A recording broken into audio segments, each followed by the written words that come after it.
morning air hung thick with tension inside the Submarine Operations Center at Colonel France.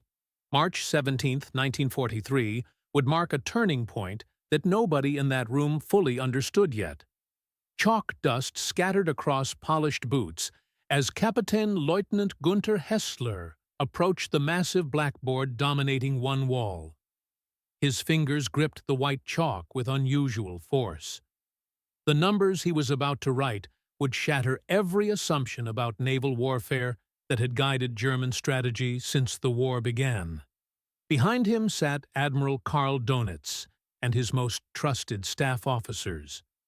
Their uniforms were crisp despite the early hour. Coffee cups grew cold on wooden desks as attention focused entirely on that blackboard. The squeaking sound of chalk against slate filled the silent room. 17 ships. The Americans had launched 17 complete vessels in a single 24-hour period. The figure seemed impossible, mathematical, beyond the realm of reasonable shipbuilding capability. Cigarette smoke drifted between overhead lamps. The operations room overlooked the submarine pens of L'Oréal through tall windows. Below those windows lay the heart of Germany's underwater fleet. Concrete bunkers housed the U-boats that were supposed to strangle Allied shipping lanes. The irony was becoming painful. Donitz studied charts spread across multiple tables. Intelligence reports arrived daily from German agents working in American ports. Radio transmissions were intercepted and decoded. Captured merchant sailors provided testimony during interrogations. Every source pointed toward the same devastating conclusion. American shipyards were outproducing German submarines at rates that defied military logic. This wasn't a narrow margin of superiority. This was industrial dominance on a scale never before witnessed in naval warfare. The commander of Germany's entire submarine force was watching his carefully calculated strategy collapse beneath an avalanche of American steel. His staff officers leaned forward in their chairs. Maps covered every available surface. Pins marked U-boat positions across the Atlantic. Red markers indicated successful attacks. Blue markers showed enemy shipping lanes. The colors were becoming meaningless against American production statistics. Between 1941 and 1945, 18 American shipyards would complete construction of 2,710 Liberty ships, 3 vessels rolling off production lines every 48 hours on average. This figure represented only one segment of a massive industrial transformation that would ultimately produce over 5,000 ships total.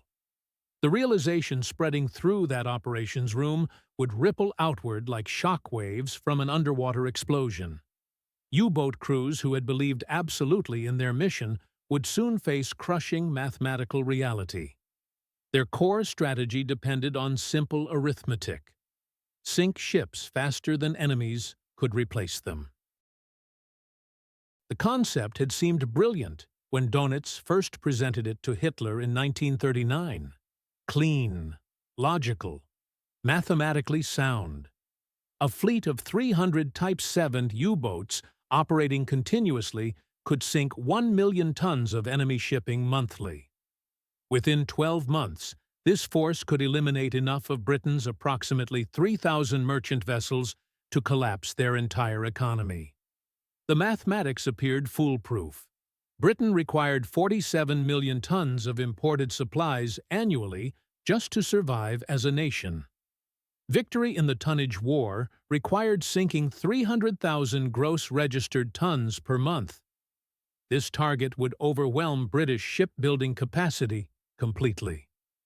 Donitz recorded his strategy with characteristic precision in leather-bound war diaries. Enemy shipping represented one massive target. Location of individual sinkings was irrelevant. Every sunken vessel required replacement with new construction. Tonnage war philosophy reduced complex naval strategy to basic subtraction.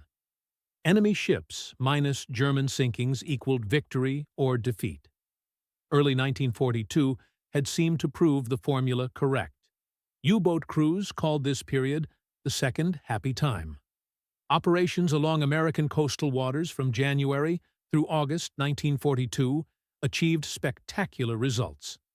German submarines sank 699 ships, totaling over 3.1 million tons during this 8-month period. Corvette Captain Reinhard Hardigan commanded U-123 during operations off New York.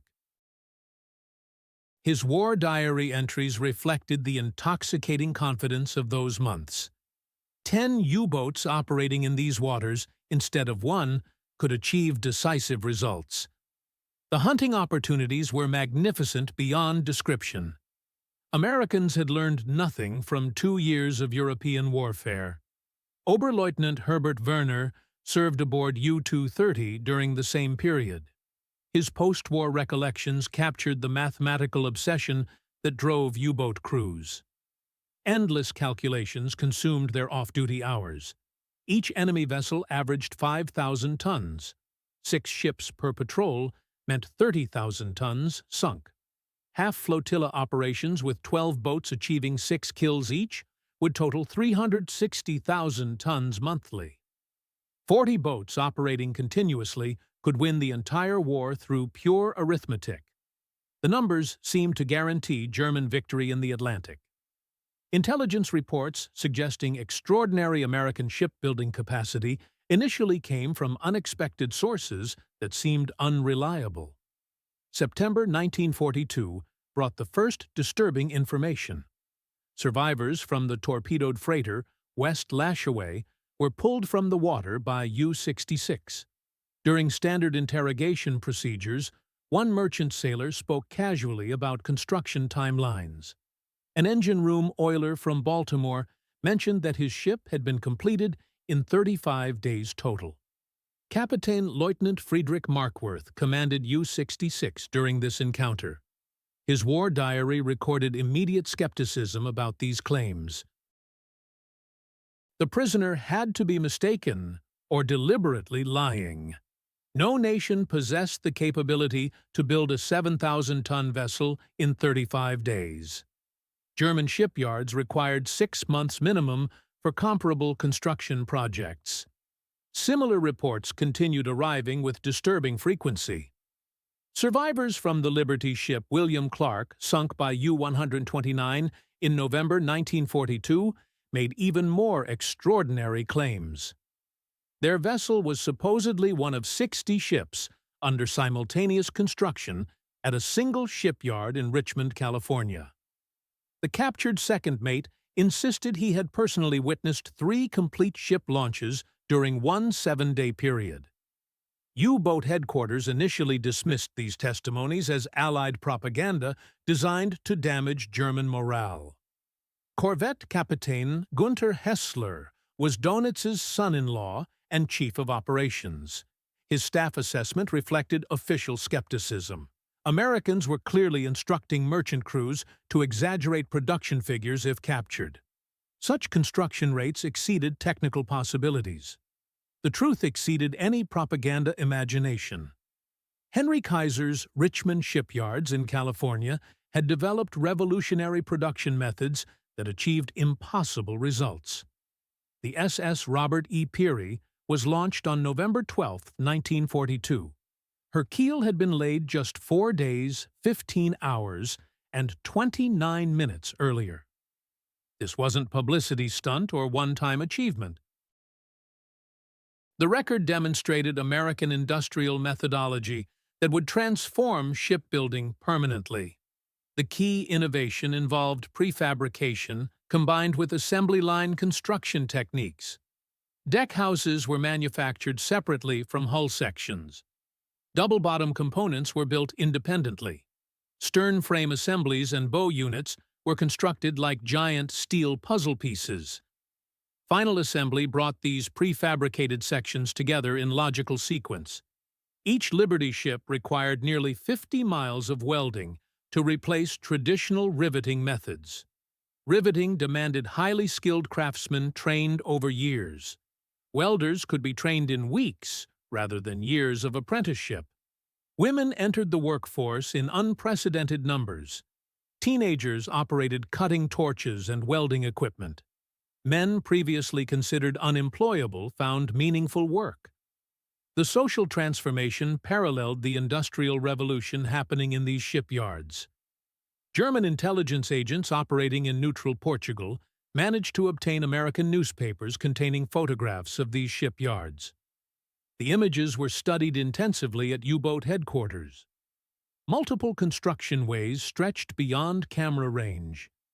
Each way showed ships in various stages of completion.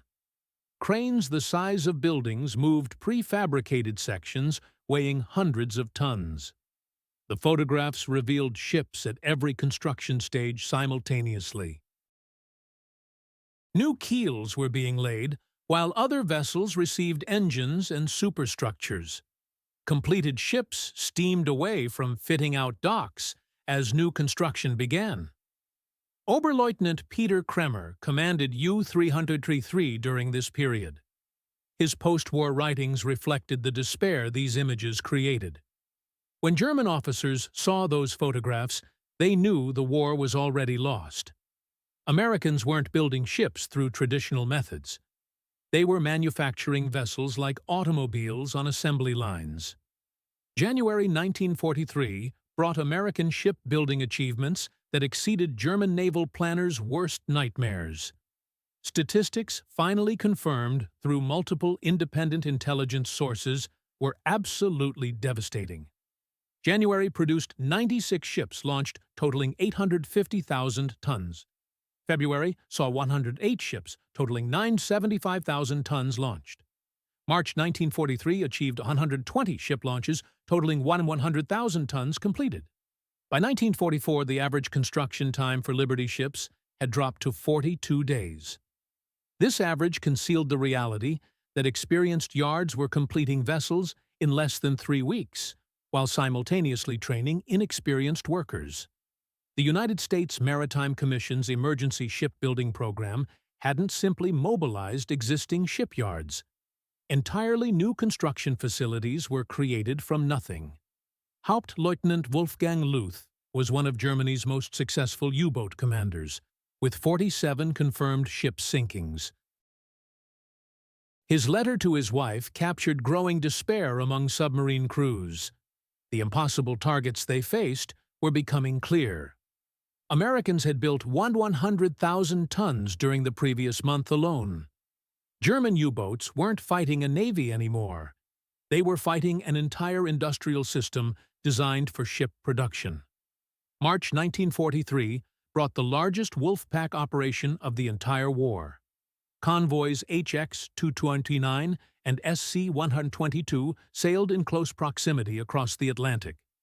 40 U-boats attacked these convoys in coordinated assault. The submarines sank 22 ships, totaling 146,000 tons. German propaganda announced this tactical victory as proof that U-boats remained the decisive weapon. Intelligence reports arriving within days chilled the operations room atmosphere.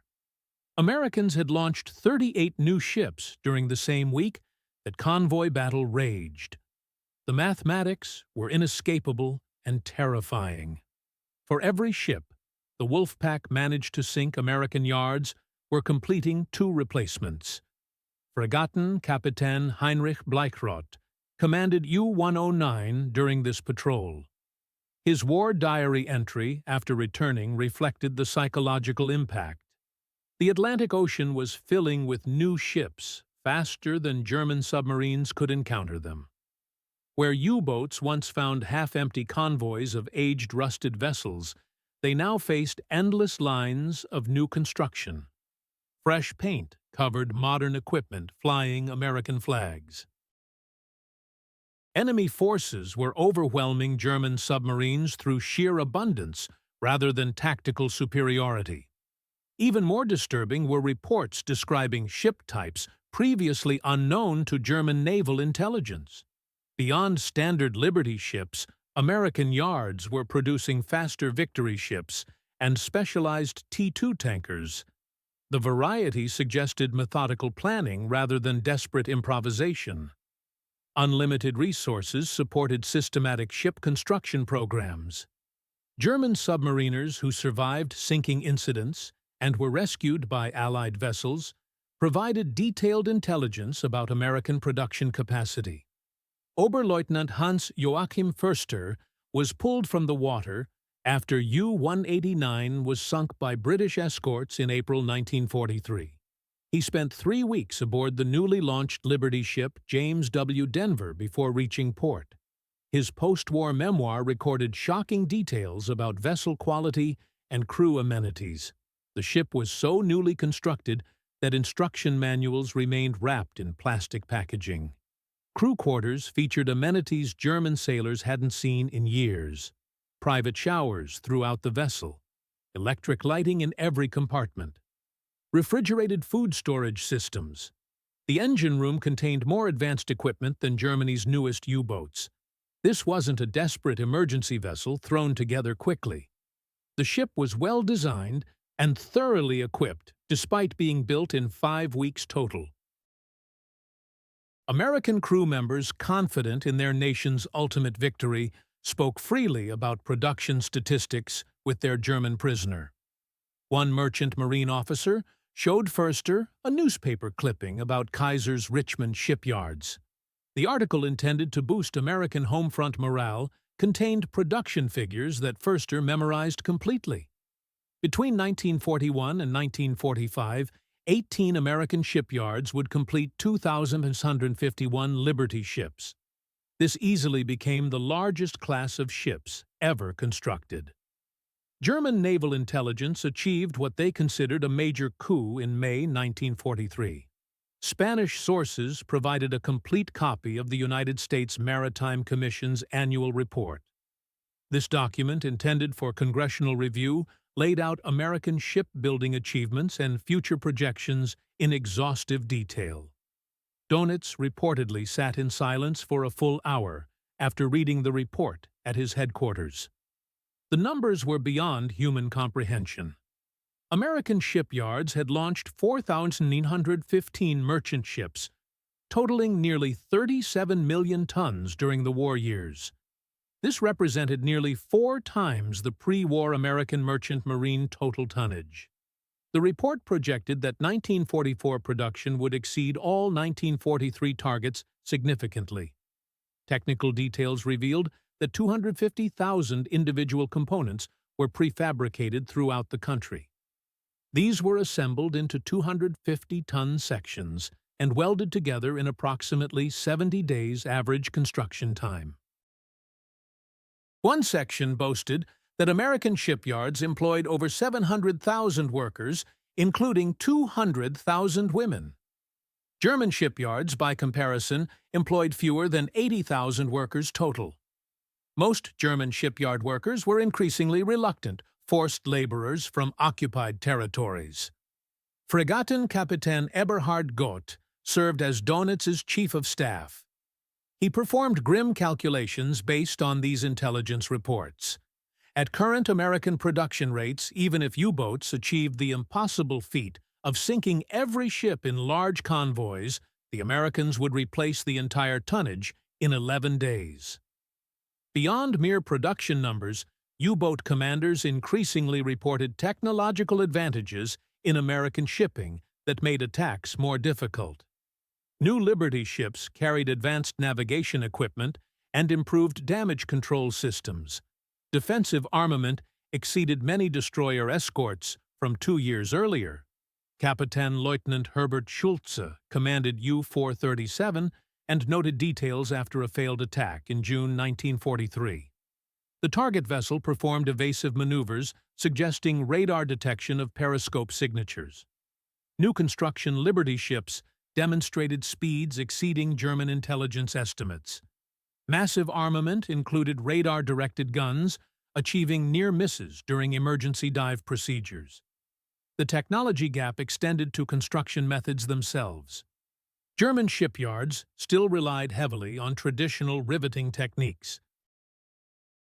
American yards had perfected welding methods that not only accelerated construction but produced stronger hull structures. Welding saved steel and reduced construction time by 30%. Welding operations could be performed by workers trained in 2 weeks.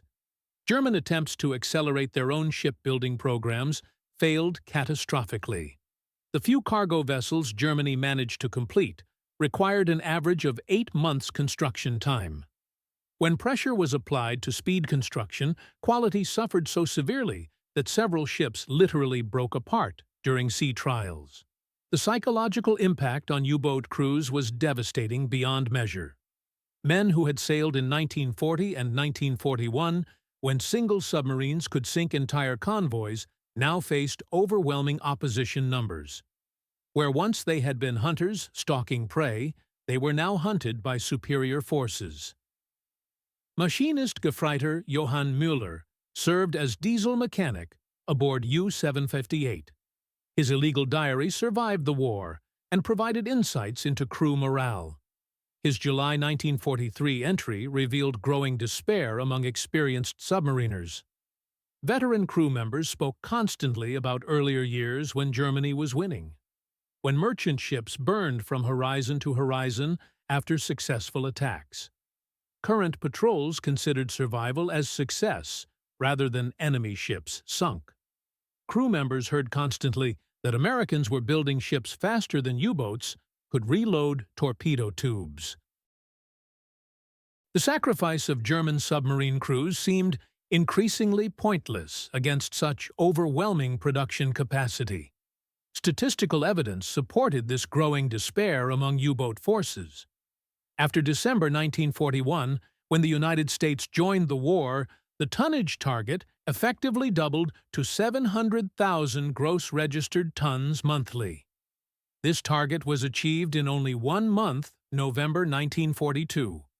After May 1943, average monthly sinkings dropped to less than 1/10 of required figures. The hunters had become the hunted with stunning mathematical finality. U-boat morale, already strained by mounting operational losses, cracked under the weight of production revelations. Crew members began referring to their submarines as iron coffins. This term would have resulted in severe punishment just 1 year earlier. Now the phrase was so common that officers ignored it completely. Faced with irrefutable evidence of American production supremacy, Dönitz attempted desperate measures to maintain the tonnage war strategy. During a conference with Hitler on May 31, 1943, he argued for dramatically increased U-boat production. His request demanded a minimum of 40 new submarines monthly to match American ship construction. Hitler, increasingly detached from military reality, approved the request, but allocated no additional resources for implementation.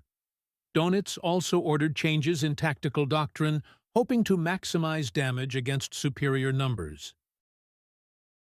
U-boats received instructions to prioritize loaded ships over vessels sailing in ballast. Tankers took priority over dry cargo vessels. Newer construction that would be harder to replace became preferred targets. These tactical refinements were meaningless against the tsunami of American industrial production. Dönitz's war diary entry for June 1943 revealed uncharacteristic emotion from the normally calculating admiral. Enemy production figures were confirmed through multiple independent intelligence sources. German submarines faced not just a fleet, but an entire industry dedicated to ship construction. Each patrol now cost submarines that Germany could not replace, while enemies launched multiple ships daily. The tonnage war's fundamental arithmetic had become Germany's death sentence rather than path to victory. Henry J. Kaiser stood at the heart of American shipbuilding success. This industrialist had never built a single ship before 1940. His construction methods, refined through massive projects like the Hoover Dam, revolutionized shipbuilding forever. German intelligence collected extensive files on Kaiser, trying to understand how one man's innovations could tip the balance of the Battle of the Atlantic. Kaiser's innovations were deceptively simple, but revolutionary in practical application. He instituted modular construction, where ship sections were welded together instead of riveted. Assembly line techniques were applied to shipbuilding. Women workers and three-shift continuous operations transformed shipyards into factories rather than traditional craft workshops. German naval architects studying captured documentation were astounded by Kaiser's production metrics. His Richmond shipyards alone employed 90,000 workers at peak production periods. Modular fabrication meant that while one ship moved through final assembly components, for 5 additional vessels were under simultaneous construction. The shipyard operated exactly like an automobile factory, with ships moving through designated assembly stations. Konteradmiral Werner Fuchs headed German naval construction programs. His report to Donitz revealed the fundamental difference between German and American approaches. Kaiser had industrialized shipbuilding in ways German engineers never imagined possible. German yards remained artisan workshops, where skilled craftsmen built individual vessels. American yards were factories that manufactured ships through systematic processes. Germans built ships, while Americans manufactured them. The difference was not merely of degree, but represented entirely different concepts of industrial production. The Liberty ship itself became a symbol of American industrial might that haunted U-boat crews throughout the Atlantic. Based on a simple British design from 1879, these vessels were deliberately basic in conception. Slow and unglamorous, but capable of carrying 10,000 tons of cargo across any ocean. A single Liberty ship could transport 2,840 jeeps, or 440 light tanks, or 260 medium tanks, or 230 million rounds of rifle ammunition.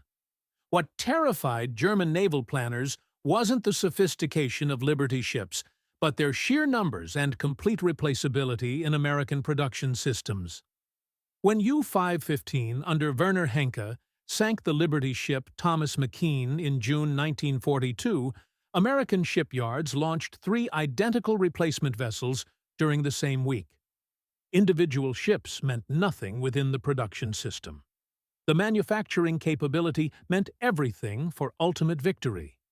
Captured German naval officers were often shown American propaganda films featuring Liberty ship construction. One film showed complete vessel assembly through time-lapse photography. This presentation reduced veteran U-boat officers to stunned silence. Kapitän Leutnant Hans Jenisch later recalled watching Americans build entire ships in what seemed like minutes through accelerated filming. The movie was propaganda designed for home front morale, but the ships were completely real. German submarines encountered them daily through periscopes, fresh paint, and new flags heading for British ports, carrying supplies that would keep Britain fighting. American mass production methods created unexpected advantages beyond mere numerical superiority. Standardization meant repair parts were interchangeable between hundreds of vessels. Damaged Liberty ships could be repaired in any Allied port using standard components readily available. German vessels, often custom-built or extensively modified, required specific parts that might take months to manufacture. The production system also enabled rapid technological advancement across the entire fleet. When U-boats began achieving success with acoustic torpedoes in late 1943, Americans retrofitted hundreds of Liberty ships with noise-making devices within weeks. German attempts to counter Allied radar innovations took years to implement across their much smaller U-boat fleet. Oberleutnant Heinz Schäfer would later command U-977 on its famous surrender voyage to Argentina. His wartime observations captured the fundamental difference between German and American approaches to naval warfare. Americans learned lessons from every ship sinking and implemented corrections across hundreds of vessels simultaneously. Germans learned the same lessons but applied improvements to individual submarines slowly and painfully. Americans were fighting an industrial war, while Germans fought an artisanal campaign. The scales were impossibly unbalanced from the beginning. By autumn 1943, the mathematics of defeat were undeniable to anyone willing to examine intelligence reports objectively. American shipyards had achieved sustained production rates exceeding 1.5 million tons monthly. The United States and Canada began building ships faster than they could be sunk in September 1942. That month delivered 713,204 tons of new merchant shipping, while losses totaled 500,881 tons.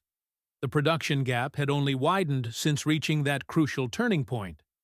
At a conference of U-boat flotilla commanders in October 1943, Donitz presented the final figures that sealed their fate. On the operations room blackboard, he wrote 3 devastating columns. Ships sunk October 1943. 29 vessels totaling 156,000 tons. Ships built October 1943. 140 vessels totaling 1,200,000 tons. Net enemy gain. 111 vessels totaling 1,044,000 tons. The conference room fell into complete silence. Mathematics had become the enemy of German naval strategy. Finally, Korvettenkapitän Werner Winter, commander of the First Flotilla, broke the silence. At these production rates, even if German submarines sank nothing, the enemy gained overwhelming strength monthly. U-boats were not slowing Allied growth anymore. They were merely providing American shipyards with target practice and construction deadlines. Donitz's response, recorded by his aide, revealed the hopeless situation. German submarine crews would continue operations not because they could win the tonnage war, but because military duty demanded continued resistance. Each ship sunk, however, briefly delayed supplies reaching German enemies. The mathematics of victory had become the arithmetic of honor and sacrifice against impossible odds. The numbers vanished from their calculations. Their honor remained intact. For regular U-boat crews, understanding American production capacity happened slowly. Small details accumulated over months. Personal observations replaced official statistics. Boots Martville Helm Hoffman served as torpedo mechanic aboard U-604. His secret diary captured this growing awareness. Each entry revealed another piece of a terrifying puzzle. March 1942 brought their first target. An aging Greek tramp steamer limped through the Atlantic. Rust covered her hull. Paint held the metal together in places. Her engines wheezed with every turn of the propellers. This floating wreck represented England's desperation. These ships would starve the British Empire. September arrived with shocking changes. A new American freighter appeared in convoy. Fresh paint gleamed on her hull. Modern lines cut through the waves efficiently. Where had this vessel originated? Her construction looked recent. Very recent. March 1943 delivered stunning revelations. Every ship in the convoy appeared newly built. Identical profiles suggested mass production, like stamps from identical molds. Someone was building these vessels quickly. Very quickly. July brought disturbing intelligence. The Oberbootsman shared American production estimates. 3 ships built for every one sunk. If accurate, why continue sailing? What purpose did their missions serve? October witnessed overwhelming evidence. 17 ships flew American flags. All showed recent construction. Fresh welding marks. Unused equipment. They managed to damage one vessel. The others sailed on. What was the point of such efforts? German intelligence services launched intensive investigations. Understanding American shipbuilding became crucial. Agents operated throughout neutral countries. They purchased newspapers and magazines regularly. Technical journals traveled through Spain and Sweden. Every captured merchant sailor faced detailed interrogation. Shipyard locations. Construction methods. production rates. Everything mattered now. The intelligence painted increasingly daunting pictures. Americans built beyond Liberty ships. Fisheries ships moved faster than Liberties. More sophisticated designs emerged constantly. T2 tankers carried 141,000 barrels of oil. C1, C2, and C3 cargo vessels served specific routes. Specialized ships handled particular cargoes. Hundreds of escort carriers protected convoys. Destroyer escorts multiplied rapidly. Hauptmann Ernst Kohler compiled naval intelligence reports. His December 1943 analysis reached shocking conclusions. American shipbuilding capacity exceeded their entire pre-war industrial estimates. They built more ships annually than existed in the world's merchant fleet during 1939. The numbers defied comprehension. Germany's surrender brought extensive testimony. Captured U-boat commanders provided detailed accounts. Their stories revealed psychological journeys, from confidence through doubt to complete despair. Allied interrogation records preserved these revelations. Frigate and Captain Fritz Julius Lemp commanded U-30 at war's beginning. His statement summarized their disillusionment perfectly. 20 U-boats would strangle Britain in 1940. By 1943, 200 operational boats were losing the Atlantic War. Americans didn't defeat submarines through superior tactics. They buried U-boats under avalanches of steel. Captain Leutnant Heinrich Müller-Edzard commanded U-590 until July 1943. His capture brought specific details. Staff briefings showed American production figures. The presenting officer actually apologized. The numbers seemed impossible. Multiple sources confirmed their accuracy. Those statistics haunted every periscope observation. Every convoy contained new ships. Fresh construction everywhere. The tonnage war's final statistics revealed complete German defeat. U-boat forces sunk 6,000 ships, totaling 21 million GRT. Allies built over 38 million tons of new shipping. Net Allied gain reached 17 million tons. They ended the war with larger merchant fleets than possessed at its start. For Dönitz and his staff, these numbers represented more than military defeat. Conceptual failure defined their situation.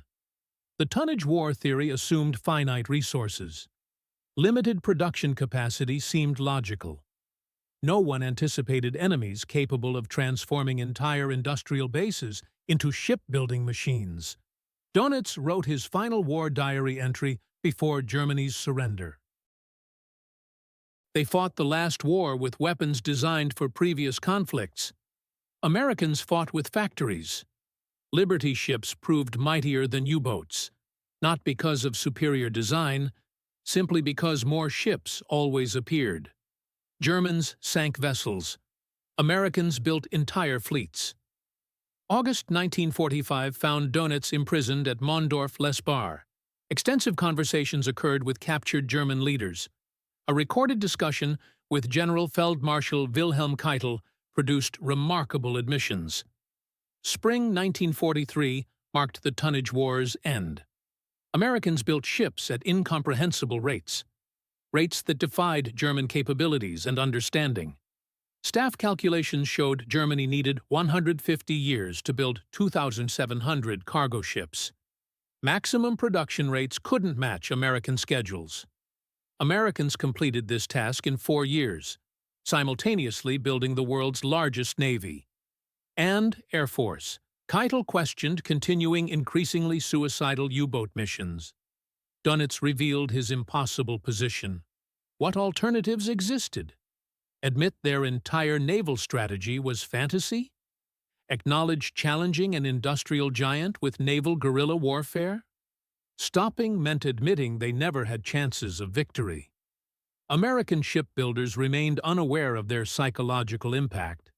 Kaiser shipyard workers interviewed after the war expressed surprise. Their efforts had demoralized enemies so completely.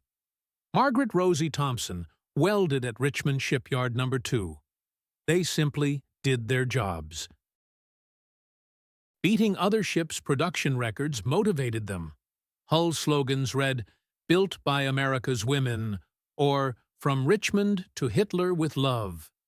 U-boat commanders read these messages through periscopes. Hope disappeared with each sighting.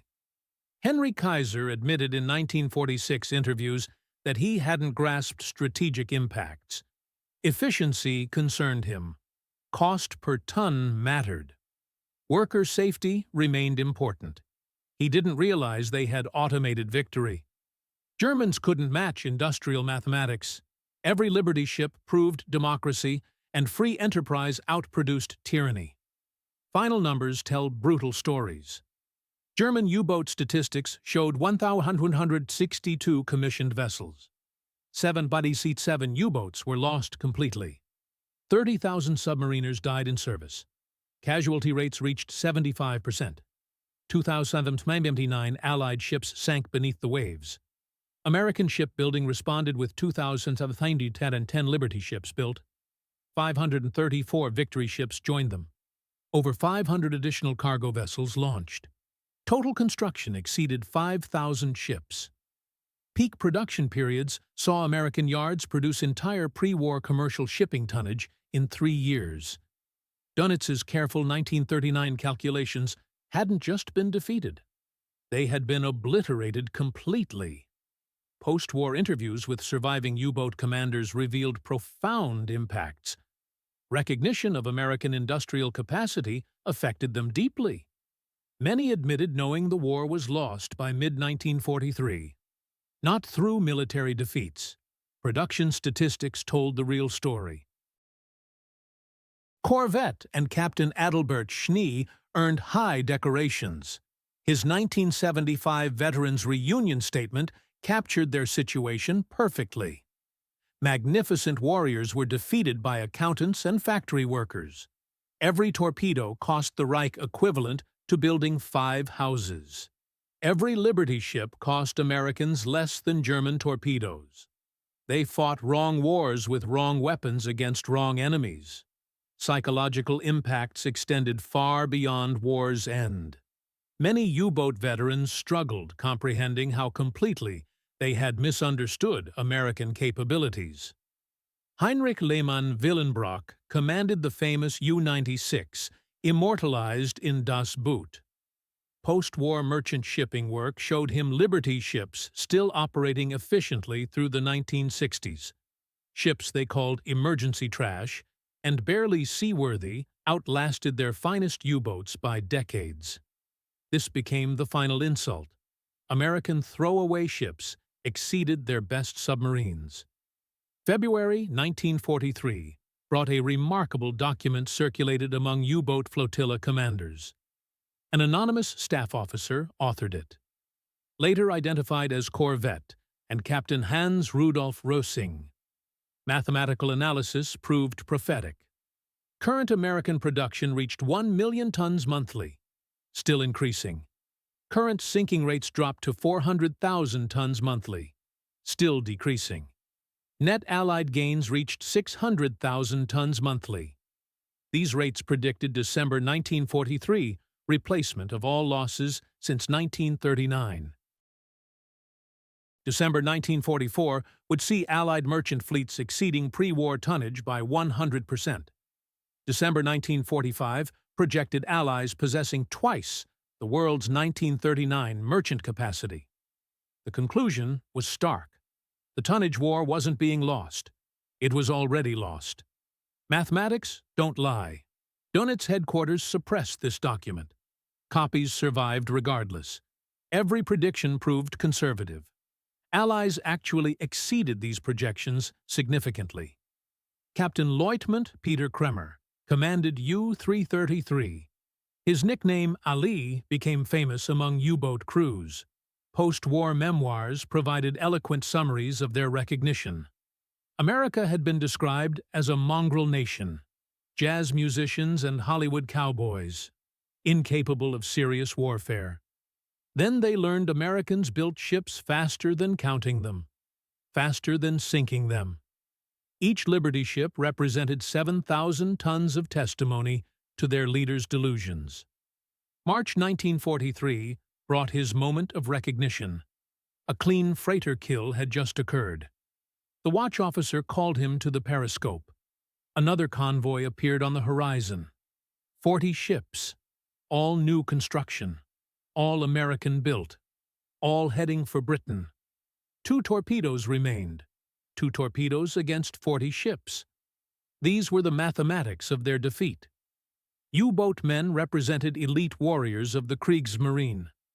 Courage and skill should triumph over numbers. But torpedoing production statistics was impossible. Sinking assembly lines with valor couldn't work. Americans had weaponized their entire industrial base. Hunting their output with submarines was futile, like attacking thunderstorms with swords. Heroic, perhaps. Ultimately, pointless. Nuremberg trials questioned Dönitz extensively about continuing U-boat warfare, despite knowing about American production supremacy. His recorded answer remains one of war's most revealing admissions.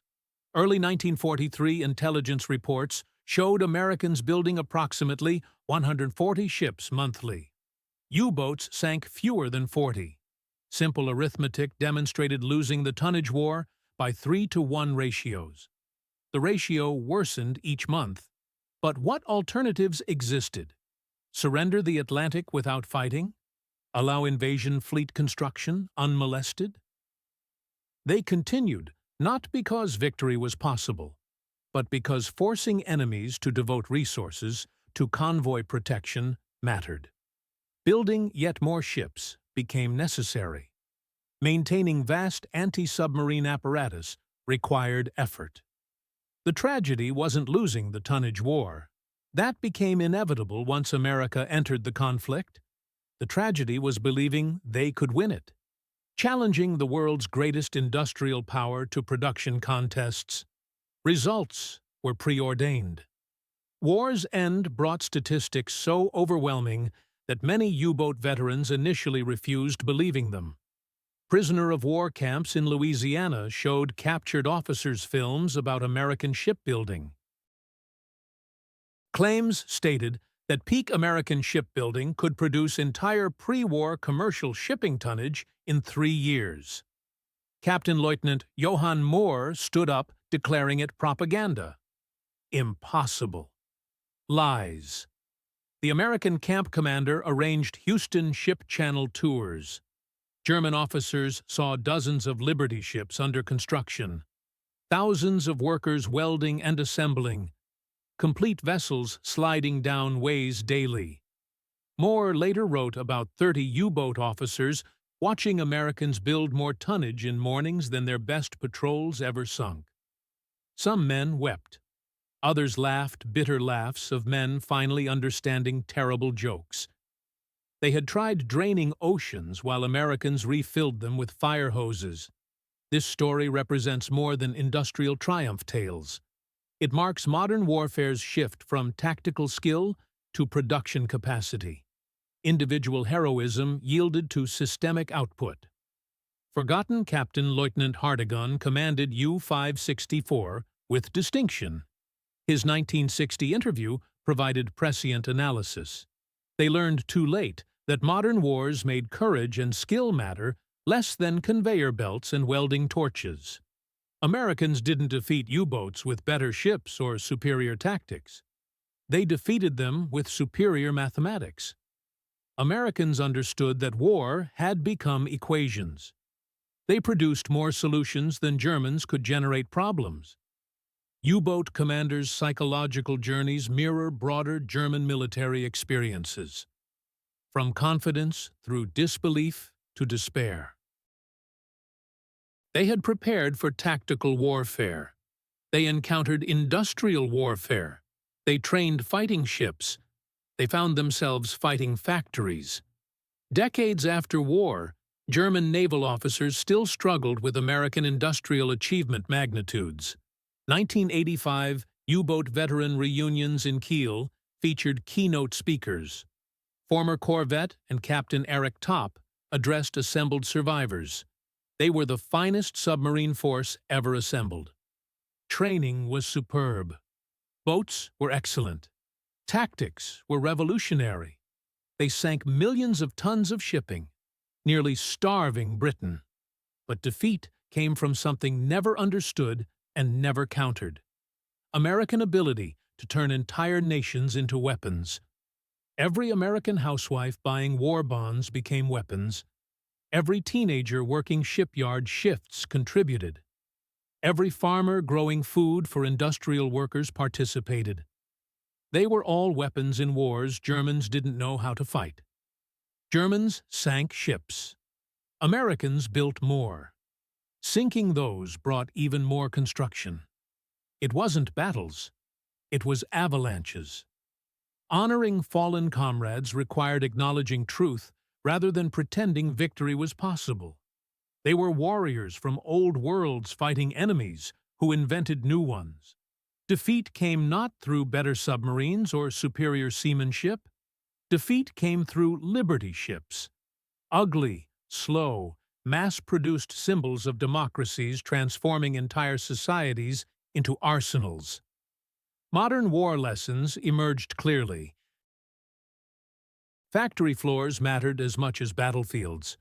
Production lines were as crucial as front lines. They learned this through periscopes, watching endless convoys of new American ships steaming toward unreachable horizons. War's end brought final tallies confirming what U-boat commanders realized by 1943.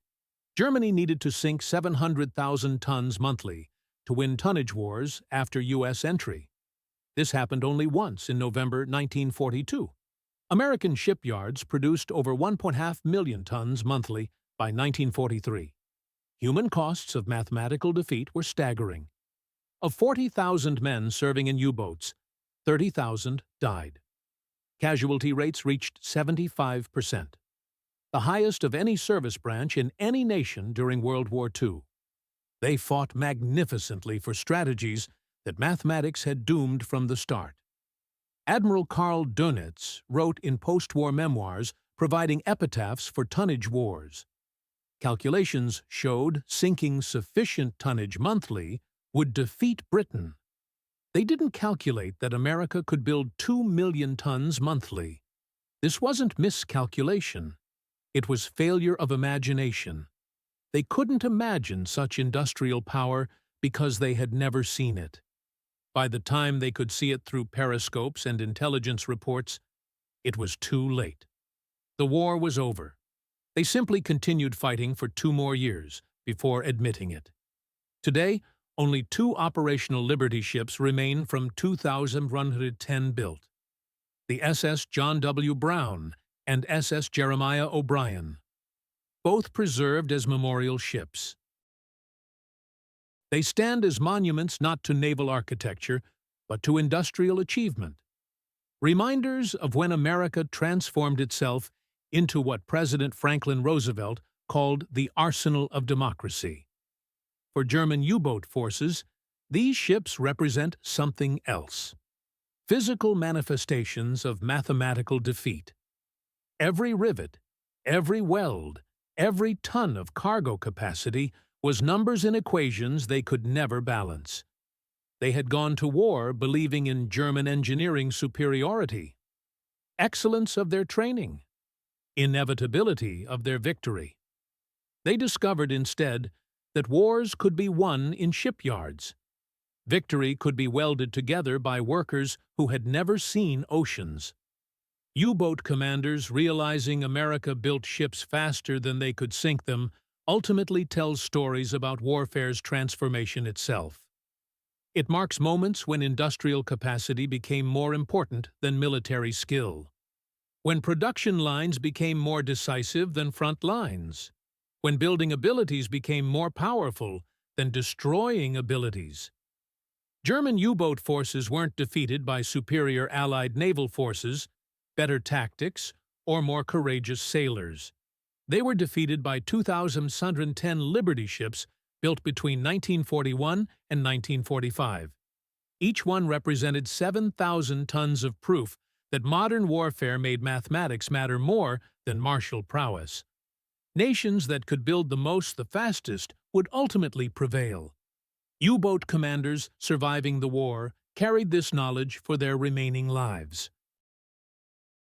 Terrible understanding that they had been magnificent warriors in wrong kinds of wars, fighting with submarines against spreadsheets, attacking with torpedoes against enemies armed with assembly lines. They sought winning tonnage wars and discovered too late that enemies had redefined what tonnage meant. Their stories stand as warnings and lessons. In industrial warfare ages, courage and skill remain important, but they are no matches for overwhelming productive capacity. Kriegsmarine U-boats were among the finest weapons ever created, manned by some of history's bravest and most skilled warriors. But they were ultimately defeated by something as mundane as production statistics, as unglamorous as welding torches, as simple as abilities to build ships faster than they could be sunk. This is tonnage war's final lesson. In modern conflicts, victory belongs not to the brave, but to the productive. Not to the skilled, but to the systematic. Not to those who can destroy, but to those who can build. German U-boat commanders learned this lesson through periscopes, watching endless streams of new American ships sailing past. Each one represented mathematical proof of their inevitable defeat.